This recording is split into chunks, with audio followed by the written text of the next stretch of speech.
السلام عليكم ورحمة الله وبركاته. من غزة، من غزة هاشم، نحييكم، تتوجه لكم بالتحية والتقدير والاحترام من تحت الغارات والقصف، من بين الأشلاء والجثامين. نحييكم ونتوجه إليكم بالتحية الكبيرة، ونقول بأن ما يجري في قطاع غزة هو ظلم كبير، ظلم كبير يقع على عاتق هذا الشعب. آلاف الشهداء، آلاف الجرحى، آلاف الغارات، وسط عزل تام لقطاع غزة، قطاع التيار الكهربائي بالكامل، شح المياه، والحالات الإنسانية أصبحت مزرية. أكوام من البشر مكدسة في مراكز الإيواء التابعة لوكالة غوث وتشغيل اللاجئين الفلسطينيين، وفي المستشفيات التي تستهدف بالقصف وبالتهديد باستهدافها.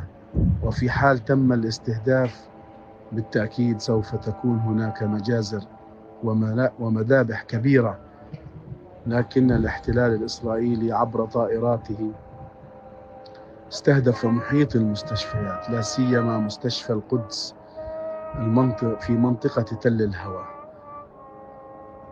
الوضع في قطاع غزة وضع خطير جدا وكارثي جدا، ولا أحد يعرف إلى أي وقت يمكن أن تمتد هذه الحرب الغاشمة، هذه الحرب المجنونة على قطاع غزة، وسط هذا الحصار المحكم الذي لم نشهده من قبل على قطاع غزة. بالتأكيد كل يوم يشيع الناس هنا في قطاع غزة مئات الشهداء بالتأكيد، وكان من بين الشهداء كما تعلمون أقاربي، زوجتي وابني وبنتي الصغيرة وحفيدي صاحب الأشهر الأربع، وأقاربي. وبالتأكيد هو في نهاية المطاف جزء مما يتعرض له الشعب الفلسطيني في قطاع غزة. صحيح أن المعاناة كانت كبيرة والجرح والوجع كان أكبر، ولكن بالتأكيد كما نقول هي لحظة تاريخية تمر فيها ويمر فيها قطاع غزة ويمر فيها الناس في قطاع غزة. ولذلك كان لزاما علينا كصحفيين أن نستمر وألا نستكين إلى الألم وإلى الوجع، وألا وقت لدينا للانشغال بالبكاء والعويل والرثاء والوجع.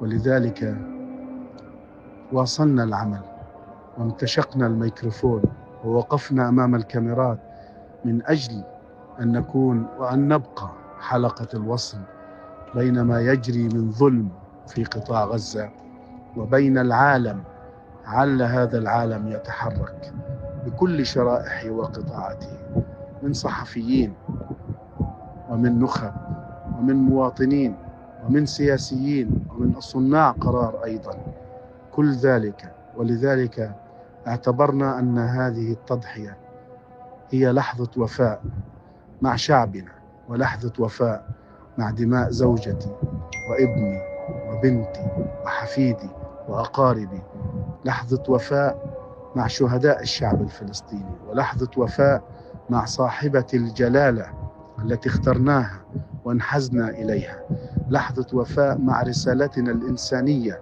التي نقوم بها بكل مهنية وكل موضوعية وكل نزاهة وكل شفافية، لحظة وفاء أيضا مع كل هذا الواجب.